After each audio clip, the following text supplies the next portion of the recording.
এক মহাপাপী, সে সারা জীবন পাপ ছাড়ার কিছু করেনি। তো একদিন প্রচণ্ড ঝড় বৃষ্টি হচ্ছে, তো বাড়ির সামনে এক বৈষ্ণব দাঁড়িয়ে আছে। তো ডেকে বললো, আপনি ভেতরে আসুন, বৃষ্টি হচ্ছে। ওই একটা কেবল পুণ্যকর্মও করেছিল, একটা বৈষ্ণবকে বৃষ্টির সময় বাড়িতে আশ্রয় দিয়েছিল। তো মৃত্যুর পর যমরাজ চিত্রগুপ্তকে জিজ্ঞাসা করলেন, চিত্রগুপ্ত, এর হিসাব নিকাশটা কি আছে? চিত্রগুপ্ত একটার পর একটা পাপের কথা বলে যেতে লাগলো। এই পাপ করেছে, ওই পাপ করেছে, ওই পাপ করেছে। বললো যে একদিনও একটা ভালো কাজ করেছিল, এক বৈষ্ণবকে একটা আশ্রয় দিয়েছিল বৃষ্টির সময়। তখন যমরাজ তাকে জিজ্ঞাসা করলেন যে দেখো, তোমার জীবনটা কেবল পাপে পূর্ণ, তার মধ্যে কেবল একটা পুণ্যকর্ম, একটা ভালো কাজ তুমি করেছ। তো কোনটার ফল তুমি আগে নেবে? পাপের ফলটা আগে নেবে না পুণ্যের ফলটা আগে নেবে? তো সেটা বুদ্ধিমান ছিল, ও বললো আমি পুণ্যের ফলটা আগে নেব। ঠিক আছে, তোমার ওই এক পুণ্যকর্মের ফলে তুমি আবার একটা মনুষ্য জীবন পাবে। আর মনুষ্য জীবন পেয়ে তার ওই পূর্বজন্মের ওই কথাটা মনে রইল যমাল আর যমরাজের কাছে। তখন ভাবলো, একটা বৈষ্ণবকে একটু আশ্রয় দিয়ে আমার যদি এই লাভ হয়, তাহলে এই জীবনটা আমি সারা জীবনটা বৈষ্ণব সেবায় লাগিয়ে দেব।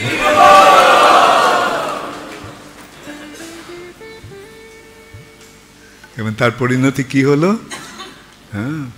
ভগবত ভক্তের স্মরণ নিয়ে ভগবানের ভক্তের সেবা করলে কি হয়? সমস্ত পাপ থেকে মুক্ত হয়ে যায় এবং ভগবত ধামে প্রবেশের সুযোগ লাভ হয়। ভক্তা মাম অভিজানাতি যাবান যশ্চাস্মি তত্ত্বতঃ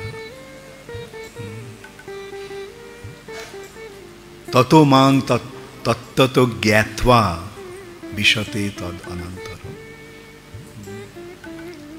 যে আমাকে কেবল ভক্তির মাধ্যমে ভগবান বলছেন আমাকে জানা যায়, এবং আমার জানার ফলে তারা আমার কাছে ফিরে আসতে পারে। তাহলে এখন বলো, জীবনের উদ্দেশ্যটা কি হওয়া উচিত? কে কে মনে করো যে ভগবানের সেবা এবং ভগবানের ভক্তের সেবা করাটাই জীবনের উদ্দেশ্য হওয়া উচিত? Very good. তো এই সেবাটাকে বিরক্তি সহকারে করব না প্রীতি সহকারে করব? মনে থাকবে তো? এমন নয় যে ও মঙ্গল আরতিতে না গেলে টেম্পল কমান্ডার এসে আমাকে তিরস্কার করবে। চলো, যদি ইচ্ছে হচ্ছে না মঙ্গল আরতিতে যাই, সেই মনোভাব নিয়ে মঙ্গল আরতিতে যাব না। কি করে কখন রাধা মাধবের দর্শন পাবো, সেই বাসনা নিয়ে মঙ্গল আরতিতে আসবো। তো অর্থাৎ প্রীতি সহকারে। তাই প্রভুপাদ এই সম্বন্ধে কি বলছেন? লাভিং ডিভোশনাল সার্ভিস, লাভিং প্রীতি সহকারে এই সেবা হবে, সেটি হচ্ছে ভক্তি। অতএব তোমরা সকলে ভক্তির পথে অগ্রসর হও এবং এইভাবে তোমাদের জীবন সার্থক করো। হরে কৃষ্ণ, গৌর প্রেমানন্দে হরি।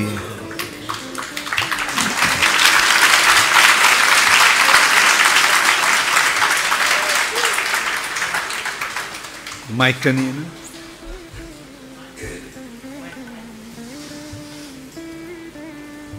হরে কৃষ্ণ। গুরু মহারাজ, আর সব কিছু যে ভগবানের ইচ্ছায় হচ্ছে, অম্বরীশ মহারাজ যেটা হৃদয়ঙ্গম করতে পারলেন, এই গুণটা অর্জন করার সহজ উপায় একটু বলবেন? সব কিছু ভগবানের ইচ্ছায় হচ্ছে না। প্রকৃতে ক্রিয়মানানি গুণৈ কর্মাণি সর্বশঃ। ভগবান কি করছেন? আমরা আমাদের কর্ম করছি এবং সেই কর্মের ফলে আমাদের তার কর্মের ফল ভোগ করতে হচ্ছে। বিভিন্ন গুণে আমাদের কর্ম করছি। কখনো কাজটা সত্যগুণে হচ্ছে, কখনো রজগুণে হচ্ছে, কখনো তমগুণে হচ্ছে। এবং তার ফলটাও সেরকম হচ্ছে। সত্যগুণের প্রভাবে, সাত্ত্বিক কর্মের প্রভাবে আমরা ওপরে যাচ্ছি, রাজসিক কর্মের প্রভাবে আমরা মর্তলোকে থাকছি, আর তামসিক কর্মের ফলে আমরা নিম্নলোকে যাচ্ছি। তো এইটা ভগবানের ইচ্ছায় হচ্ছে না, আমাদের কর্মফলে হচ্ছে। ভগবান সাক্ষী রূপে দেখছে। যতক্ষণ পর্যন্ত আমরা ভগবানের প্রতি ভক্তি পরায়ণ না হচ্ছি, ততক্ষণ আমরা এই কর্মের বন্ধনে আবদ্ধ থাকছি। হ্যাঁ, এইটা ভক্তির প্রভাবে আমরা ভগবানের শরণাগতির ফলে আমরা এই যে জড়জগতের যে গুণ এবং কর্মের যে বন্ধন, সেটা থেকে মুক্ত হতে পারব। বোঝা গেল?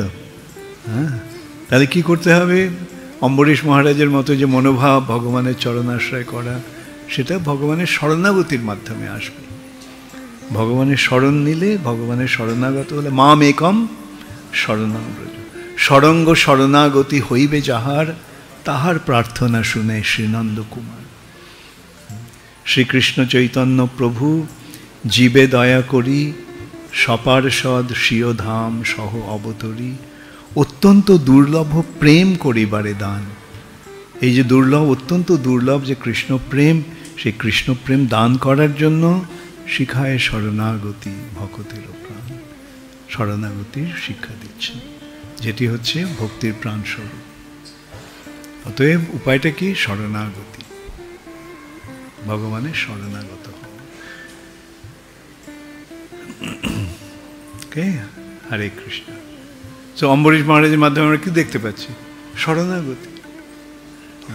মারবি রাখবি জয় ইচ্ছা তোহারা, তাই না? আর কিন্তু যারা ভগবানের ভক্ত নয়, তিনি যতই উন্নত স্তরের ব্যক্তি হন না কেন, দুর্বাসাকে আমরা কি দেখতে পাচ্ছি? নিজের প্রাণ রক্ষা করার জন্য ছুটে বেড়াচ্ছে, সারা ব্রহ্মাণ্ড করছে সুদর্শন থেকে রক্ষা পাওয়ার জন্য। কিন্তু অম্বরীশ মহারাজের মনোভাব কি? ভগবান, আমি তোমার শরণ নিয়ে আছি, তুমি যা চাও তাই হবে। অতএব এই মনোভাবটা ভক্তির মাধ্যমেই সম্ভব, ভক্তের পক্ষেই সম্ভব। ওকে, হরে কৃষ্ণ।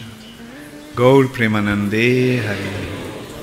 শ্রীল প্রভুপাদ কি, শ্রীল জয় পতাকা স্বামী মহারাজ কি।